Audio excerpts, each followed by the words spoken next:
হরে কৃষ্ণ। আগের দিন আমরা শ্রীকৃষ্ণের অবতরণ লীলা সম্পর্কে পড়েছিলাম।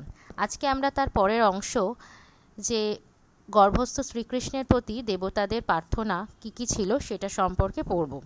এই অংশটি আমরা আন্তর্জাতিক কৃষ্ণ ভাবনামৃত সংঘের প্রতিষ্ঠাতা আচার্য কৃষ্ণ কৃপাশ্রী মূর্তি শ্রীল অভয়চরণারবিন্দ ভক্তিবেদান্ত স্বামী শ্রীল প্রভুপাদের লীলা পুরুষোত্তম শ্রীকৃষ্ণ নামক বইটি থেকেই পড়ব।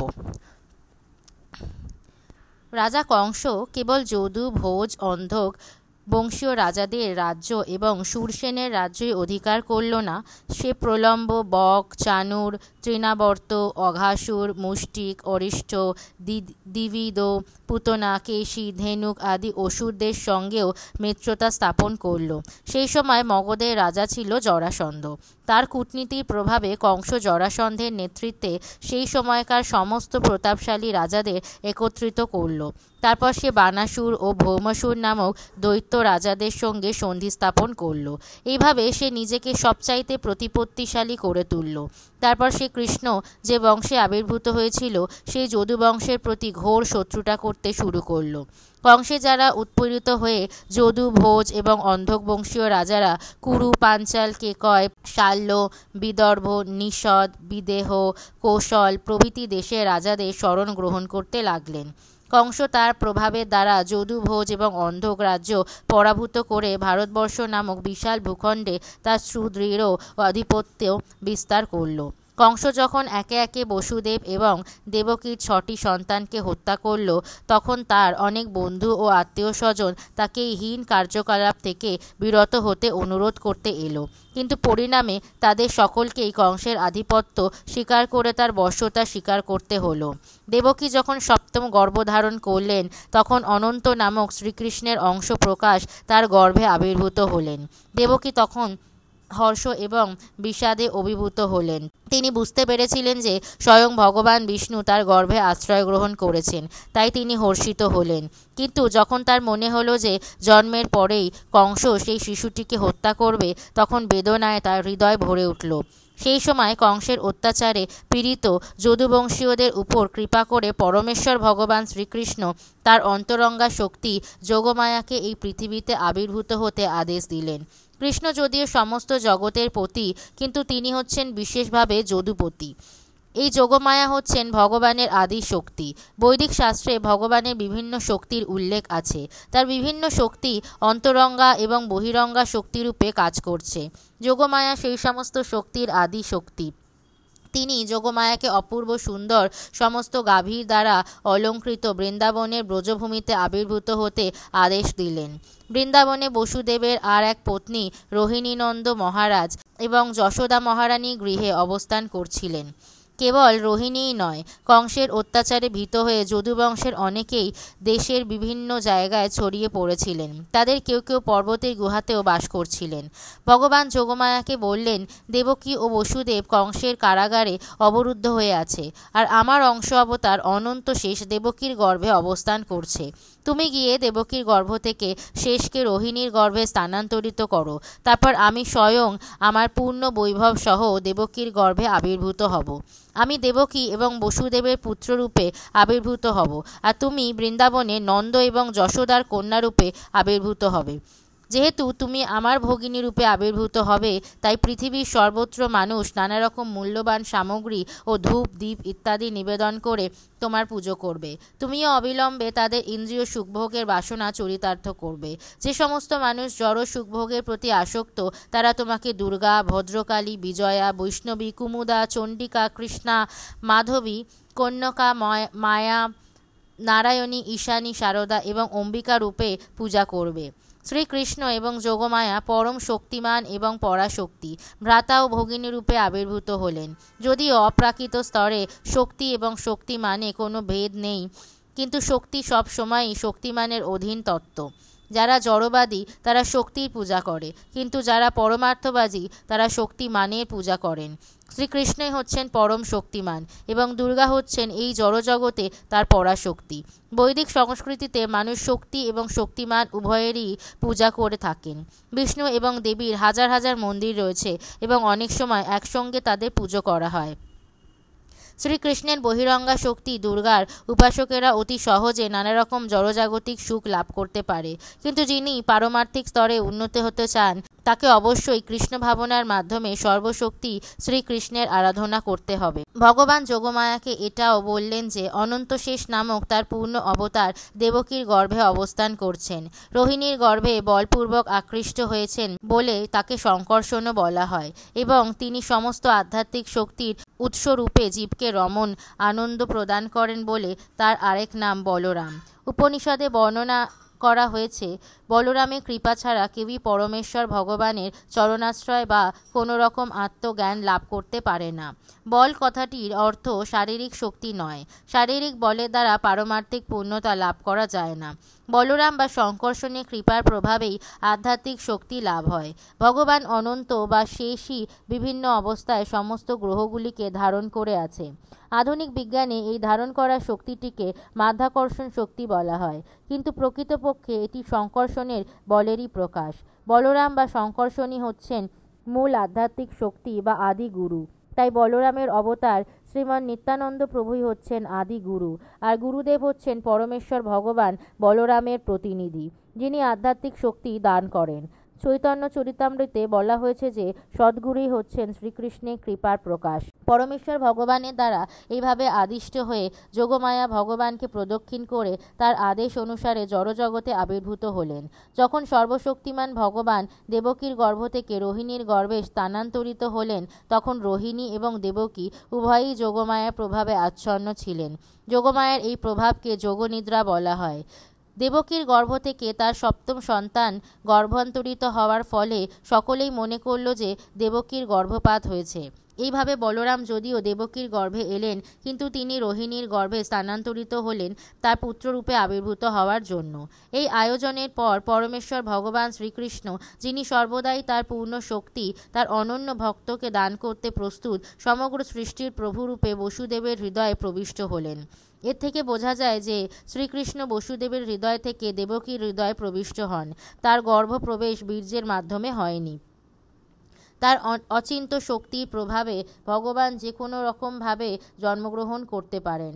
তাকে একজন সাধারণ মানুষের মতো বীর্যের মাধ্যমে কোনো স্ত্রীর গর্ভে প্রবেশ করতে হয় না। বসুদেব যখন ভগবানের স্বরূপকে তার হৃদয়ে ধারণ করেছিলেন, তখন তাকে সহস্র সূর্যের মতো উজ্জ্বল বলে মনে হচ্ছিল। বসুদেবের নির্মল হৃদয়ে বিরাজমান ভগবান পরমেশ্বর ভগবান শ্রীকৃষ্ণ থেকে ভিন্ন নন। যেখানে শ্রীকৃষ্ণের রূপের প্রকাশ হয়, বিশেষ করে হৃদয়ে, তাকে ধাম বলা হয়। ধামে কেবল শ্রীকৃষ্ণের রূপেরই প্রকাশ হয় না, সেখানে তার নাম, তার রূপ, তার গুণ, তার পরিকর ও বৈশিষ্ট্য সবই একসঙ্গে প্রকাশিত হয়। এইভাবে পরমেশ্বর ভগবানের নিত্য রূপ তার সমস্ত শক্তিসহ বসুদেবের হৃদয় থেকে দেবকীর হৃদয়ে স্থানান্তরিত হল। ঠিক যেভাবে অস্তগামী সূর্যের রশ্মি পূর্ব দিগন্তে উদীয়মান চন্দ্রে প্রবেশ করে। বসুদেবের শরীর থেকে শ্রীকৃষ্ণ দেবকীর শরীরে প্রবেশ করলেন, যদিও তিনি সাধারণ জীবাত্মার সীমার অতীত। শ্রীকৃষ্ণের সঙ্গে নারায়ণ, নৃসিংহ, বরাহ আদি অন্য সমস্ত পূর্ণ অবতারেরাও থাকেন, এবং তারা কোনো অবস্থাতে এই জড়জগতের বন্ধনের দ্বারা আবদ্ধ নন। এইভাবে দেবকী অদ্বয় তত্ত্ব, সমস্ত বিশ্ব চরাচরের পরম কারণ, পরমেশ্বর ভগবানের আশ্রয় হলেন। কিন্তু যেহেতু তিনি কংসের কারাগারে অবরুদ্ধ ছিলেন, তাই তাকে দেখে অত্যন্ত বিমর্ষ মনে হলো। অগ্নি যখন কোনো পাত্র দিয়ে ঢাকা থাকে, তখন তার জ্যোতি দেখতে পাওয়া যায় না। তেমনি যখন জ্ঞানের অপব্যবহার হয়, যখন জ্ঞানের দ্বারা জনসাধারণের মঙ্গল সাধন হয় না, সেই জ্ঞান সম্পূর্ণ নিরর্থক। পরমেশ্বর ভগবানকে গর্ভে ধারণ করার ফলে দেবকী যে অপূর্ব সুন্দর রূপ প্রাপ্ত হয়েছিলেন, কংসের প্রাসাদে কারারুদ্ধ থাকার ফলে কেউই তার সেই রূপ দর্শন করতে পারল না। কংসই কেবল তার ভগিনী দেবকীর রূপ দর্শন করল, এবং তৎক্ষণাৎ সে বুঝতে পারল যে পরমেশ্বর ভগবান তার গর্ভে আশ্রয় গ্রহণ করেছেন। পূর্বে দেবকীকে কখনো এত সুন্দর দেখায়নি। সে স্পষ্টভাবে বুঝতে পারল যে তার গর্ভে সুন্দরতম কিছু বিরাজ করছে। এই ভেবে কংস অত্যন্ত বিচলিত হয়ে উঠল। সে নিশ্চিতভাবে জানত যে পরমেশ্বর ভগবান ভবিষ্যতে তাকে হত্যা করবে, এবং এখন সে বুঝতে পারল যে তিনি এসে গেছেন। তাই কংস ভাবতে শুরু করল, দেবকীকে নিয়ে এখন কি করা উচিত। তার গর্ভে বিষ্ণু বা কৃষ্ণ অবশ্যই বিরাজ করছে, সুতরাং দেবতাদের উদ্দেশ্য সাধন করার জন্য কৃষ্ণ যে এসে গেছে সে সম্বন্ধে আর কোনো সন্দেহ নেই। আমি যদি এখনই দেবকীকে হত্যা করি তাহলে তার উদ্দেশ্য প্রতিহত করা যাবে না। কংস ভালোভাবেই জানতো যে বিষ্ণুর ইচ্ছায় কেউই প্রতিহত করতে পারে না। যে কোনো বুদ্ধিমান মানুষই জানে যে ভগবানের আইন কখনো লঙ্ঘন করা যায় না। অশুদ্ধের সমস্ত বাধা বিপত্তি সত্ত্বেও তার উদ্দেশ্যে অবশ্যই সিদ্ধ হবে।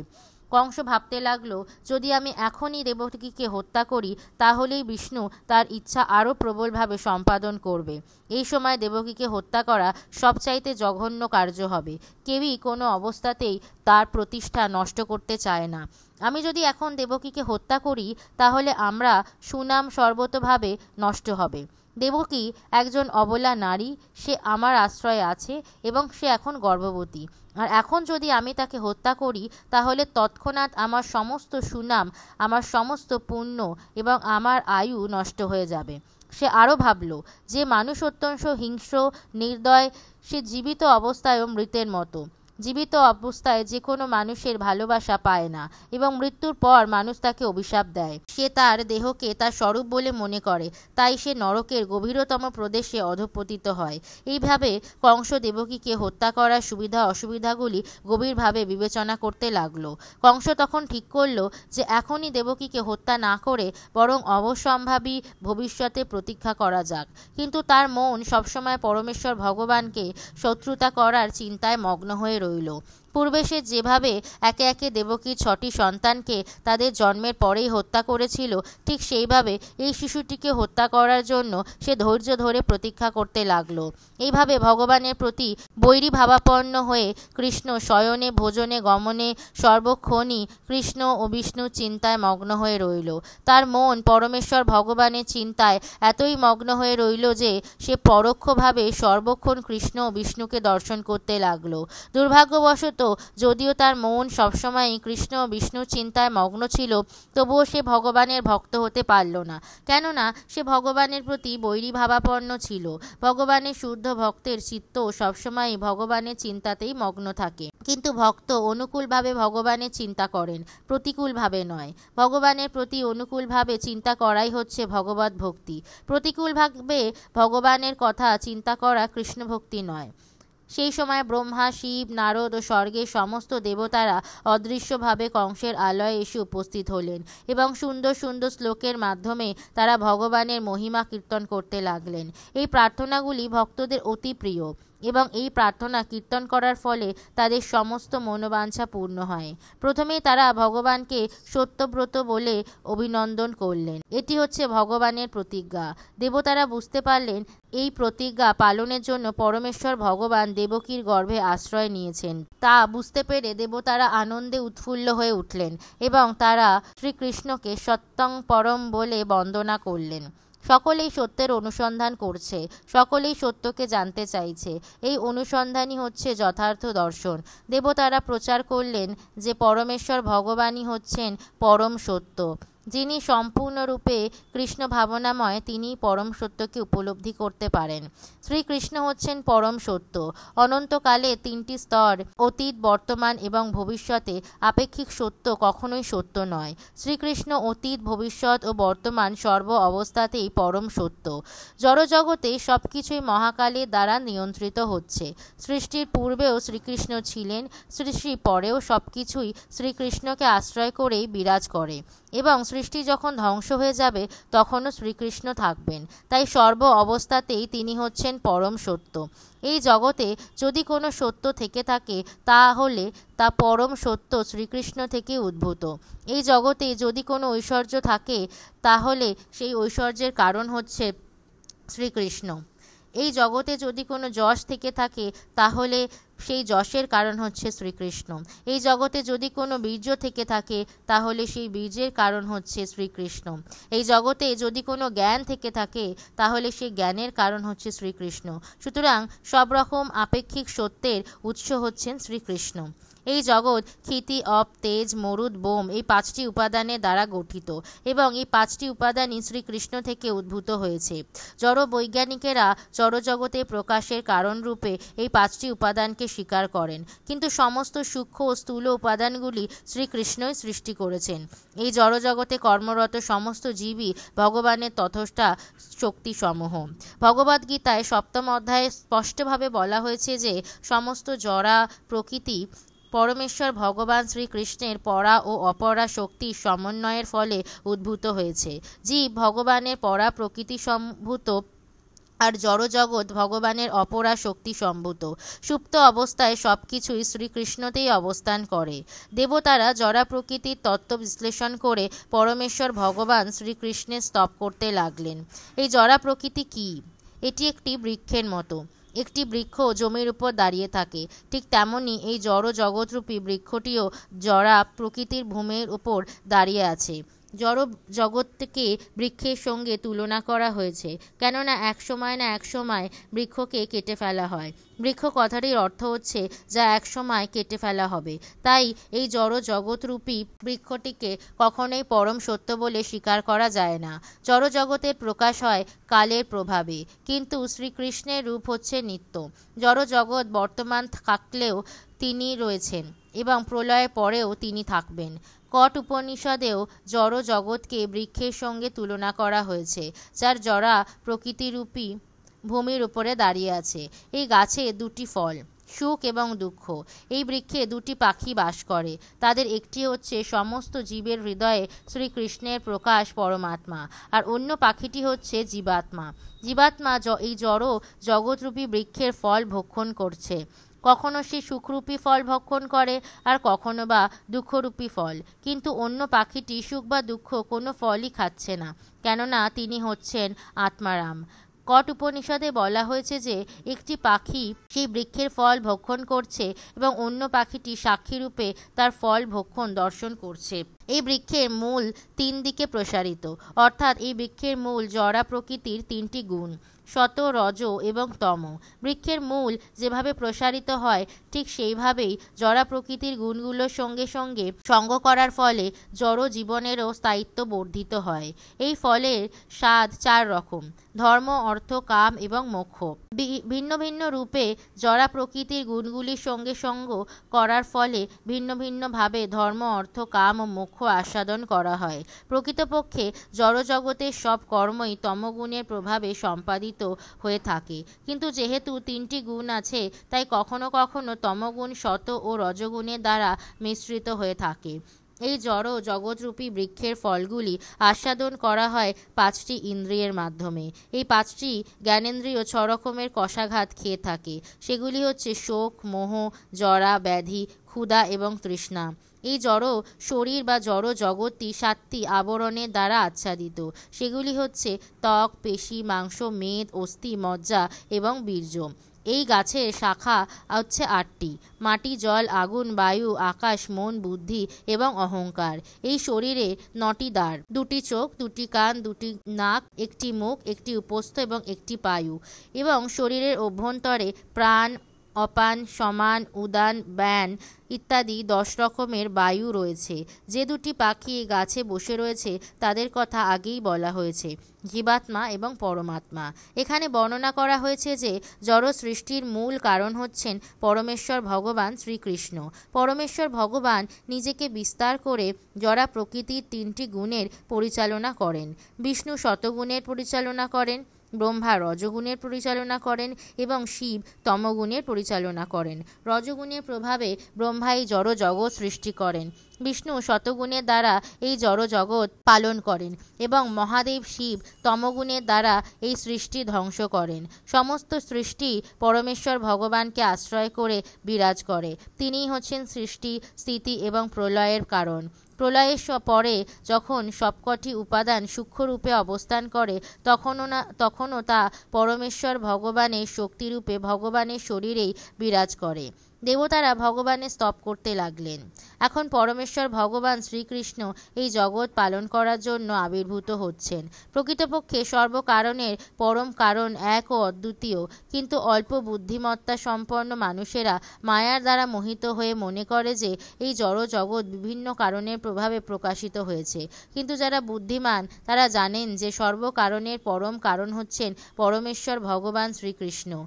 যে কথা ব্রহ্মসংহিতায় বলা হয়েছে, ঈশ্বর পরম কৃষ্ণ সচ্চিদানন্দ বিগ্রহ অনাদিরাদির গোবিন্দ সর্বকারণ কারণম। পরমেশ্বর ভগবান শ্রীকৃষ্ণই হচ্ছেন সর্বকারণের পরম কারণ। ব্রহ্মা হচ্ছেন সৃষ্টির কাজে নিযুক্ত তার প্রতিনিধি এবং মহেশ্বর হচ্ছেন ধ্বংসকার্য সম্পাদন করার জন্য শ্রীকৃষ্ণেরই প্রকাশ। দেবতারা প্রার্থনা করলেন, হে প্রিয়তম ভগবান, পরম পুরুষ রূপে তোমার শাশ্বত স্বরূপ উপলব্ধি করা অত্যন্ত কঠিন। মানুষ সাধারণত তোমার প্রকৃত রূপ যে কী তা জানতে পারে না। তাই তুমি স্বয়ং আবির্ভূত হয়ে তোমার নিত্য শাশ্বত আদি রূপ প্রদর্শন করবার জন্য অবতরণ করেছ। তোমার বিভিন্ন অবতারের কথা মানুষেরা বুঝতে পারে, কিন্তু তোমার আদি রূপ নরাকার দ্বিভুজ মূর্তিরূপে তুমি যখন সাধারণ মানুষের মতো লীলাবিলাস করো, তখন তারা তা বুঝতে পারে না। ভক্তকে আনন্দ দেওয়ার জন্য তোমার এই শাশ্বত রূপ নিত্য বর্ধিত হচ্ছে, কিন্তু অভক্তদের কাছে এই রূপ অতি ভয়ঙ্কর। ভগবদ্ গীতায় বলা হয়েছে যে সাধুদের আনন্দ দান করবার জন্য ভগবান অবতরণ করেন, পরিত্রাণায় সাধুনাম। কিন্তু এই রূপই আবার অসুরদের কাছে অত্যন্ত ভয়ঙ্কর, বিনাশায় চ দুষ্কৃতাম। কেননা তিনি দুষ্কৃতকারীদের বিনাশ করবার জন্য আবির্ভূত হন। এইভাবে একই সঙ্গে ভক্তদের আনন্দ দান করার জন্য এবং অসুরদের বিনাশ করবার জন্য ভগবান আবির্ভূত হন। হে অরবিন্দাক্ষ, তুমি হচ্ছ শুদ্ধ সত্যের উৎস। অনেক মহর্ষি সমাধিমগ্ন হয়ে বা তোমার চরণারবিন্দে ধ্যান করে তোমার চিন্তায় মগ্ন হয়ে অনায়াসেই ভবসমুদ্রকে গোষ্পদে পরিণত করেছে। ধ্যান করা অর্থ হচ্ছে পরমেশ্বর ভগবান শ্রীকৃষ্ণের চিন্তায় মনকে নিবদ্ধ করা। তার চরণারবিন্দে প্রথমে মনকে নিবদ্ধ করতে হয়। ভগবানের চরণারবিন্দে ধ্যান করার ফলেই মহা ঋষিরা অনায়াসেই বিশাল ভবসমুদ্র পার হতে পারেন। হে জ্যোতির্ময়, যে সমস্ত মহাত্মারা তোমার চরণারবৃন্দরূপী তরণীকে আশ্রয় করে এই অজ্ঞান সমুদ্র পার হয়েছেন, তারা সেই তরণী তাদের সঙ্গে করে নিয়ে যাননি, তা এখনও পারেই রয়েছে। দেবতারা এখানে একটা খুব সুন্দর দৃষ্টান্ত দিচ্ছেন। কেউ যখন নৌকায় করে নদী পার হয়, তখন তার সঙ্গে সঙ্গে নৌকাটাও নদীর ওপারে যায়। তাহলে যারা এপারে রয়ে গেল, তারা পার হবে কি করে? দেবতারা শ্রীকৃষ্ণের প্রতি তাদের প্রার্থনায় বলছেন যে ভবসাগর পার হয়ে গেছে যে সমস্ত মহাত্মারা, তারা সেই নৌকাটি তাদের সঙ্গে নিয়ে যান না। ভক্ত যখন এই ভবসমুদ্র পার হওয়ার জন্য সেই নৌকাটির কাছে যান, তখন বিশাল ভবসমুদ্র ছোট্ট হয়ে একটা গোষ্পদের মতো হয়ে যায়। তাই ভক্তকে নৌকাটা অপর পারে নিয়ে যেতে হয় না, তারা তৎক্ষণাৎ সেই সমুদ্র পার হয়ে যান। ভগবানের ভক্তরা যেহেতু অন্য জীবের প্রতি অত্যন্ত কৃপাপরবশ, তাই তারা ভগবানের চরণারবিন্দেই সেই নৌকাটি রেখে দেন। যে কেউ ভগবানের চরণারবিন্দে ধ্যান করতে পারেন এবং তার ফলে তারা অনায়াসে এই ভবসমুদ্র পার হতে পারেন। ধ্যান করার অর্থ হচ্ছে পরমেশ্বর ভগবানের চরণারবিন্দে মনকে একাগ্র করা। ভগবানের চরণারবিন্দে ধ্যান করা মানে ভগবানেরই ধ্যান করা। যারা নির্বিশেষবাদী, তারা ভগবানের চরণারবিন্দকে স্বীকার করে না, তাই তাদের ধ্যানের বিষয় হচ্ছে নির্বিশেষ। দেবতারা তাই তাদের উন্নত জ্ঞানের মাধ্যমে প্রচার করেছেন যে যারা ভগবানের চরণাবৃন্দ ছাড়া অন্য কিছু ধ্যান করে, তারা কখনোই ভবসমুদ্র পার হতে পারে না। তারা কেবল কল্পনা করে যে তারা মুক্ত হয়ে গেছে। হে কমল নয়ন ভগবান, তাদের মনোবৃত্তি কলুষিত হয়ে গেছে, কেননা তারা তোমার চরণারবৃন্দে ধ্যান করতে পারেনি। ভগবানের প্রতি এই ধরনের অবমাননা সূচক আচরণ করার ফলে নির্বিশেষবাদীরা যদিও সাময়িকভাবে নির্বিশেষ ব্রহ্ম উপলব্ধি স্তরে উন্নীত হতে পারে, তবুও তাদের আবার এই জড়জগতে অধঃপতিত হতে হয়। নির্বিশেষবাদীরা কঠোর তপস্যা এবং কৃচ্ছ সাধনার মাধ্যমে ব্রহ্মজ্যোতিতে লীন হতে পারে, কিন্তু তাদের মন জড় কলুষ থেকে মুক্ত হয়নি। তারা কেবল জড় অস্তিত্বকে অস্বীকার করার চেষ্টা করছে। তার অর্থ এই নয় যে তারা মুক্ত হয়ে গেছে, তাই তারা আবার অধঃপতিত হয়। ভগবদ্গীতায় বলা হয়েছে যে নির্বিশেষবাদীদের পরম সত্যকে উপলব্ধি করতে হলে অনেক ক্লেশ সহ্য করতে হয়। শ্রীমদ্ ভগবতের প্রথমেও বলা হয়েছে যে পরমেশ্বর ভগবানের প্রতি ভক্তিপরায়ণ না হলে কর্মের বন্ধন থেকে মুক্ত হওয়া যায় না। যে এই বিষয়ে ভগবদ্গীতায় শ্রীকৃষ্ণ নিজেই বলেছেন এবং শ্রীমদ্ ভগবতে দেবর্ষি নারদের উক্তি রয়েছে। আর এখানে দেবতারাও সেই সত্যের পুনরাবৃত্তি করছেন। যারা তোমার চরণার বৃন্দে ভক্তিপরায়ণ হতে পারেনি তারা তোমার অনুগ্রহ লাভ করতে পারে না এবং তাদের পরম উদ্দেশ্য সাধিত হয় না। নির্বিশেষবাদীরা মনে করে যে তারা মুক্ত হয়ে গেছে, কিন্তু পরমেশ্বর ভগবানের প্রতি কোনো অনুগ্রহ তাদের হয় না। তারা মনে করে যে শ্রীকৃষ্ণ যখন এই জড়জগতে আসেন তখন তিনি জড় শরীর ধারণ করেন, তাই তারা ভগবানের অপ্রাকৃত চিন্ময় রূপ দর্শন করতে পারে না। সেই কথা ভগবদ্ গীতাতেও বলা হয়েছে। জড় কামনা বাসনা থেকে মুক্ত হয়ে মুক্তি স্তরে উন্নীত হওয়া সত্ত্বেও নির্বিশেষবাদীরা অধপতিত হয়। তারা যদি কেবল জ্ঞান অর্জন করার জন্যই জ্ঞানের অনুশীলন করে কিন্তু ভগবানের চরণারবিন্দে ভক্তিপরায়ণ না হয়, তাহলে তারা কোনোদিনও ঈপ্সিত ফল লাভ করতে পারবে না। তারা কেবল ক্লেশই ভোগ করবে, এছাড়া আর কোনো কিছুই তাদের প্রাপ্তি হয় না। ভগবদ্গীতায় স্পষ্টভাবে বলা হয়েছে যে ব্রহ্ম উপলব্ধি সব নয়। ব্রহ্ম উপলব্ধির মাধ্যমে জড় বন্ধন থেকে মুক্ত হয়ে শান্তি লাভ করা যেতে পারে এবং সব কিছুর প্রতি সমদৃষ্টি সম্পন্ন হওয়া যেতে পারে, কিন্তু তারপর অবশ্য ভগবত ভক্তি লাভ করতে হবে। ব্রহ্মভূত অবস্থায় অধিষ্ঠিত হওয়ার পর যখন ভগবত ভক্তির অনুশীলন শুরু হয়, তখনই কেবল ভগবত ধামে ভগবানের সঙ্গে নিত্যকাল থাকবার সৌভাগ্য অর্জন করা যায়। সেটাই হচ্ছে ভগবত ভক্তি অনুশীলনের ফল। ভগবানের ভক্তরা কখনোই নির্বিশেষবাদীদের মতো অধপতিত হয় না। ভক্ত এই জগতে এলেও তিনি সবসময়ই ভগবানের চরণারবিন্দে প্রতি আসক্ত থাকেন। ভগবত ভক্তির পথ হয়তো অনেক প্রতিবন্ধকের সম্মুখীন হতে হয়, কিন্তু নির্ভয়ে তারা সেই সমস্ত বাধা বিপত্তি অতিক্রম করে যান। তাদের শরণাগতির ফলে তারা জানেন যে পরমেশ্বর ভগবান শ্রীকৃষ্ণ সর্ব অবস্থাতেই তাদের রক্ষা করবেন। শ্রীকৃষ্ণ নিজের ভগবত গীতায় এই প্রতিজ্ঞা করে গেছেন, ন মে ভক্ত প্রণশ্যতি। হে প্রিয়তম ভগবান, এই জড়জগতের সমস্ত জীবের কল্যাণের জন্য তুমি নিত্য শুদ্ধ সত্যময় হয়ে তোমার আদি স্বরূপে আবির্ভূত হয়েছ। তোমার আবির্ভাবের এই সুযোগে সকলেই অনায়াসে এখন পরমেশ্বর রূপে তোমার রূপ এবং লীলাসমূহ সম্বন্ধে অবগত হতে পারবে। চতুরাশ্রমে সকলেই ব্রহ্মচারী, গৃহস্থ, বানপ্রস্থ এবং সন্ন্যাসী তোমার আবির্ভাবের সুযোগ নিতে পারবে। হে লক্ষ্মীপতি মাধব, তোমার সেবায় যুক্ত হয়েছে যে সমস্ত ভক্ত, তারা কখনোই তাদের সেই অতি উন্নত পথ থেকে নির্বিশেষবাদীদের মতো অধপতিত হবে না। তোমার আশ্রয় গ্রহণ করার ফলে তারা হেলা ভরে মুক্তির পথে অসংখ্য দূরতিক্রম্য প্রতিবন্ধক সৃষ্টিকারী মায়ার সেনাপতিদের মস্তকে পদাঘাত করতে করতে অগ্রসর হতে পারে। হে প্রাণনাথ, তুমি জীবের মঙ্গল সাধনের জন্য তোমার অপ্রাকৃত রূপ নিয়ে আবির্ভূত হও, যাতে তারা তোমার মুখোমুখি হয়ে তোমাকে দর্শন করতে পারে, বৈদিক বিধি অনুসারে তোমার আরাধনা করতে পারে, সিদ্ধি লাভের জন্য তোমার ধ্যান করতে পারে এবং শাস্ত্রের নির্দেশ অনুসারে তোমার ভজনা করতে পারে। হে প্রাণনাথ, তুমি যদি তোমার সচ্চিদানন্দ স্বরূপে আবির্ভূত না হতে, তাহলে নির্বোধ জীবেরা তাদের গুণ অনুসারে তোমাকে নিয়ে কেবল জল্পনা কল্পনাই করত। শ্রীকৃষ্ণের অবতরণে ভগবানের রূপ নিয়ে সব রকম জল্পনা কল্পনার সমাধান হয়। সকলেই জড়া প্রকৃতির গুণের দ্বারা প্রভাবিত হয়ে ভিন্ন ভিন্নভাবে ভগবানের রূপ নিয়ে কল্পনা করে। ব্রহ্মসংহিতায় বলা হয়েছে যে পরমেশ্বর ভগবান হচ্ছেন আদি পুরুষ।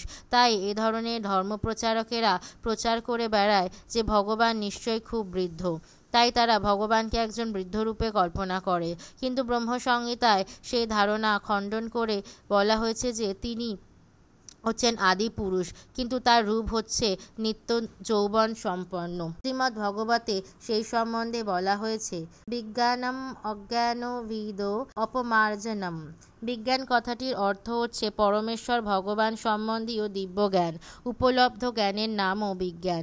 দিব্য জ্ঞান গুরু পরম্পরা ধারায় গ্রহণ করতে হয়, যেমন শ্রীকৃষ্ণের তত্ত্ব ব্রহ্মা ব্রহ্মসংহিতায় দিয়ে গেছেন। ব্রহ্মসংহিতা হচ্ছে ব্রহ্মার দিব্য জ্ঞানের দ্বারা উপলব্ধ জ্ঞান। তিনি শ্রীকৃষ্ণের দিব্য ধামে শ্রীকৃষ্ণের রূপ এবং লীলাবিলাসের বর্ণনা করেছেন। অজ্ঞানবিদদের কথাটির অর্থ হচ্ছে যা সব রকম জল্পনা কল্পনা নিরসন করতে পারে। অজ্ঞানের বশবর্তী হয়ে মানুষ ভগবানের রূপ নিয়ে জল্পনা কল্পনা করছে। তাদের কল্পনায় তিনি কখনো নিরাকার, আবার কখনো তিনি সাকার, তাদের কল্পনা অনুসারে। কিন্তু ব্রহ্মসংহিতায় ভগবান সম্বন্ধে যে সমস্ত তথ্য প্রদান করা হয়েছে তা বিজ্ঞানম, উপলব্ধ জ্ঞান যা ব্রহ্মা প্রদান করেছেন এবং শ্রী চৈতন্য মহাপ্রভু স্বীকার করেছেন। এই সম্বন্ধে কোনো সন্দেহ নেই। শ্রীকৃষ্ণের রূপ, শ্রীকৃষ্ণের বাঁশি, শ্রীকৃষ্ণের বর্ণ সবই বাস্তব। এখানে বলা হয়েছে যে এই বিজ্ঞান সব রকম মনোধর্মপ্রত জল্পনা কল্পনাকে পরাস্ত করে। তাই শ্রীকৃষ্ণ রূপে আবির্ভূত না হলে অজ্ঞানভেদ নিরসন হতো না।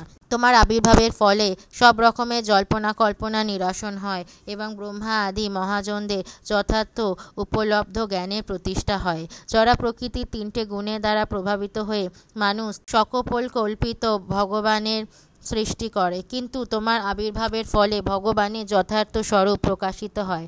নির্বিশেষবাদীদের সবচেয়ে বড় ভ্রান্তি হচ্ছে যে তারা মনে করে ভগবান যখন অবতরণ করেন তখন তিনি শতগুণে জড় আকৃতি ধারণ করে, কিন্তু প্রকৃতপক্ষে শ্রীকৃষ্ণ বা নারায়ণ রূপ সর্বতভাবে জড় কলুষমুক্ত, সর্বতভাবে জড় গুণের অতীত। সর্বশ্রেষ্ঠ নির্বিশেষবাদী শঙ্করাচার্য স্বীকার করে গেছেন জড় সৃষ্টির প্রকাশ হয়েছে অব্যক্ত বা নির্বিশেষ প্রকৃতি থেকে বা মহতত্ত্ব থেকে, কিন্তু শ্রীকৃষ্ণ সম্পূর্ণভাবে এই জড়া প্রকৃতির অতীত। শ্রীমদ্ ভগবতে তাকে শুদ্ধ সত্তা বা অধোক্ষজ বলে বর্ণনা করা হয়েছে। তিনি জড়জগতের শতগুণে থাকেন না, তিনি শতগুণেরও অতীত। তিনি জড় জগতের অতীত সচ্চিৎ আনন্দময় স্তরে অবস্থান করেন। হে ভগবান, তুমি যখন তোমার বিভিন্ন অবতারে অবতরণ করো তখন তুমি বিভিন্ন অবস্থা অনুসারে বিভিন্ন রূপ ও নাম গ্রহণ করে থাকো। তোমার নাম শ্রীকৃষ্ণ, কেননা তুমি সর্বাকর্ষক। তোমার দিব্য রূপের জন্য তোমার নাম শ্যাম সুন্দর। শ্যাম মানে কালো, কিন্তু তা সত্ত্বেও তোমার রূপ কোটি কোটি কন্দর্পের থেকেও সুন্দর। তোমার অঙ্গকান্তি যদিও বর্ষার জলভরা মেঘের মতো ঘনশ্যাম, কিন্তু যেহেতু তুমি হচ্ছ অপ্রাকৃত পরাতত্ত্ব, তাই তোমার রূপ কন্দর্পের কমনীয় রূপের থেকে অনেক সুন্দর। কখনো কখনো তোমাকে গিরিধারী বলে সম্বোধন করা হয়, কেননা তুমি গিরিরাজ গোবর্ধনকে তোমার বাঁ হাতের কোড়ে আঙুলের ওপর তুলে ধরেছিলে।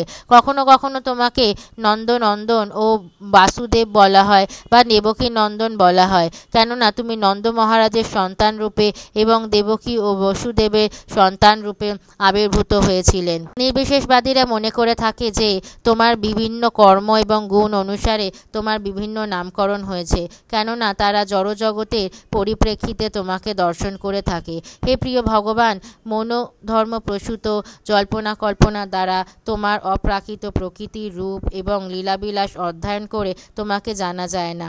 ভক্তি সহকারে তোমার সেবা করার মাধ্যমেই কেবল অপ্রাকৃত প্রকৃতি, নাম, রূপ, লীলা এবং গুণাবলী সম্বন্ধে অবগত হওয়া যায়। প্রকৃতপক্ষে তোমার সেবায় আসক্তি লাভ করলেই কেবল তোমার প্রকৃতি, নাম, রূপ, লীলা ইত্যাদি জানা যায়। অন্যরা কোটি কোটি বছর ধরে জল্পনা কল্পনা করে যেতে পারে, কিন্তু তারা তোমার প্রকৃত স্বরূপের এক কণা উপলব্ধি করতে পারবে না।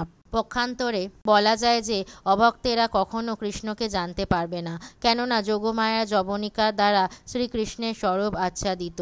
ভগবদ্ গীতাতেও যা বলা হয়েছে, ভগবান বলছেন, আমি সকলের কাছে প্রকাশিত হই না।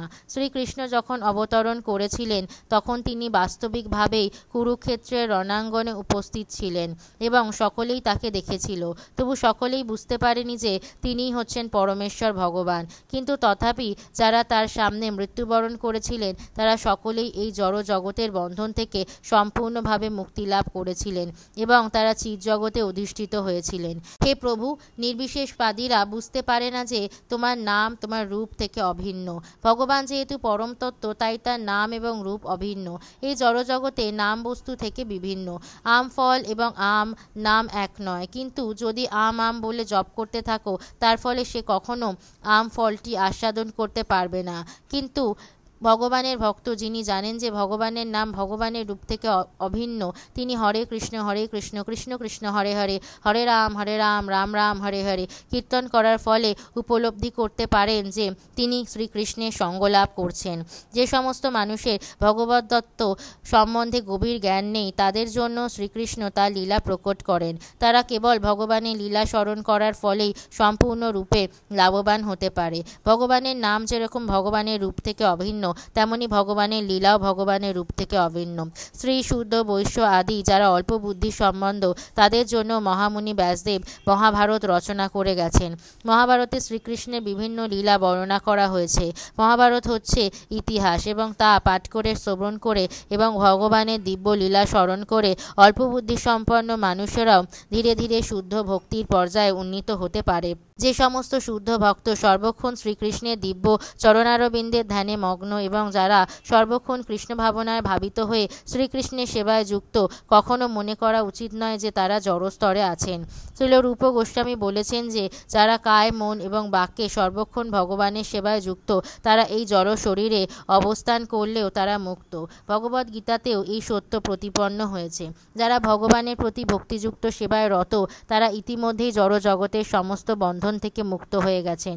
শ্রীকৃষ্ণ আবির্ভূত হন ভক্ত এবং অভক্ত উভয়কেই জীবনের যথার্থ উদ্দেশ্য সম্বন্ধে অবগত হওয়ার সুযোগ দেওয়ার জন্য। ভক্তরা সরাসরিভাবে তার সেবা করতে পারে, আরাধনা করতে পারে। যারা ততটা উন্নত নয়, তারা ভগবানের লীলা শ্রবণ করে তার সঙ্গে পরিচিত হয়ে ধীরে ধীরে ভগবত ভক্তির স্তরে উন্নীত হওয়ার সুযোগ পায়। দেবতারা প্রার্থনা করতে লাগলেন, হে প্রিয় প্রভু, তুমি অজ, তোমার জন্ম নেই, মৃত্যু নেই, তাই তোমার লীলাবিলাস করা ছাড়া তোমার অবতরণের আর কোনো কারণ নেই। যদিও ভগবান ভগবদ গীতায় তার আবির্ভাবের কারণ বিশ্লেষণ করে বলেছেন, সাধুদের পরিত্রাণ করার জন্য এবং দুষ্কৃতীদের বিনাশ করার জন্য তিনি আবির্ভূত হন, কিন্তু প্রকৃতপক্ষে তিনি ভক্তদের সঙ্গসুখ লাভ করার জন্যই কেবল অবতরণ করেন, অভক্তদের বিনাশ করার জন্য ঠিক নয়। জড় প্রকৃতি অশুদ্ধের বিনাশ করতে পারে। জড় প্রকৃতির ক্রিয়া এবং প্রতিক্রিয়ায় আপনা থেকেই ঘটে চলে, কিন্তু কেবল দিব্য নামের স্মরণ করার ফলে, যেহেতু তোমার দিব্য নাম এবং তুমি স্বয়ং অভিন্ন, ভক্তরা সবসময় বিপদ থেকে মুক্ত হন। সাধুদের পরিত্রাণ করা এবং অসুরদের বিনাশ করার জন্যই ভগবান অবতরণ করেন না, সেগুলি কেবল তার দিব্য লীলা। লীলা পুরুষোত্তম শ্রীকৃষ্ণের লীলাবিলাস করা ছাড়া তার আবির্ভাবের আর কোনো কারণ থাকতে পারে না। হে প্রিয় প্রভু, তুমি যদুকুল তিলক রূপে আবির্ভূত হয়েছ এবং আমরা শ্রদ্ধাবনত চিত্তে তোমার চরণারবিন্দে আমাদের প্রণতি নিবেদন করছি। এই অবতরণের পূর্বে তুমি মৎস্যরূপে, অশ্বিনী কুমার রূপে, কূর্ম রূপে, হংস রূপে, শ্রী রামচন্দ্র রূপে, পরশুরাম রূপে এবং অন্য বহু রূপে অবতরণ করেছ। তুমি তোমার ভক্তদের রক্ষা করার জন্য অবতরণ করেছ এবং আমরা তোমার কাছে প্রার্থনা করি, তোমার পরমেশ্বর ভগবান স্বরূপে এই অবতরণে তুমি ত্রিলোকে আমাদের রক্ষা করো এবং আমাদের সমস্ত প্রতিবন্ধক দূর করে, যাতে আমরা শান্তিপূর্ণভাবে আমাদের জীবনের উদ্দেশ্য সাধন করতে পারি। মাতা দেবকী তোমার গর্ভে পরমেশ্বর ভগবান তার অংশ এবং কলাসমূহ সহ আবির্ভূত হচ্ছেন। তিনি হচ্ছেন আদি পুরুষ, স্বয়ং ভগবান, এবং আমাদের কল্যাণ সাধনের জন্য তিনি আসছেন। তাই তুমি আর তোমার ভাই ভোজরাজ কংসের ভয়ে ভীত হইও না। তোমার পুত্র শ্রীকৃষ্ণ, যিনি হচ্ছেন স্বয়ং ভগবান, তিনি সুকৃতি সম্পন্ন যদুবংশ রক্ষা করার জন্য আবির্ভূত হবেন। তিনি একলাই আসছেন না, তার স্বয়ং প্রকাশ বলরামও তার সঙ্গে আসছেন। দেবকী তার ভাই কংসের ভয়ে অত্যন্ত ভীত ছিলেন, কেননা সে ইতিমধ্যেই তার 6টি সন্তানকে হত্যা করেছে। শ্রীকৃষ্ণের জন্য তিনি সবসময় উদ্বিগ্ন হয়ে থাকতেন। বিষ্ণু পুরাণে বলা হয়েছে যে দেবকীকে সান্ত্বনা দেওয়ার জন্য সমস্ত দেবতারা সস্ত্রীক তার কাছে এসে অভয় দিতেন যে কংস তার ছেলেকে হত্যা করবে বলে ভয় না পেতে। শ্রীকৃষ্ণ, যিনি তার গর্ভে অবস্থান করছেন, তিনি কেবল ভূভার হরণ করার জন্যই অবতরণ করেছিলেন তা নয়, তিনি যদু বংশকে রক্ষা করার জন্য এবং অবশ্যই দেবকী ও বসুদেবকে রক্ষা করার জন্য বিশেষভাবে অবতরণ করেছিলেন। ইতি লীলা পুরুষোত্তম শ্রীকৃষ্ণ গ্রন্থের গর্ভস্থ শ্রীকৃষ্ণের প্রতি দেবতাদের প্রার্থনা নামক 2য় অধ্যায়ের ভক্তি বেদান্ত তাৎপর্য সমাপ্ত হলো। জয় জয় শ্রীলা প্রভুপাদ কি জয়। গল্পটি ভালো লাগলে অন্যদের সাথে শেয়ার করবেন এবং অবশ্যই কমেন্ট করে জানাবেন কেমন লাগছে গল্পগুলি। ধন্যবাদ।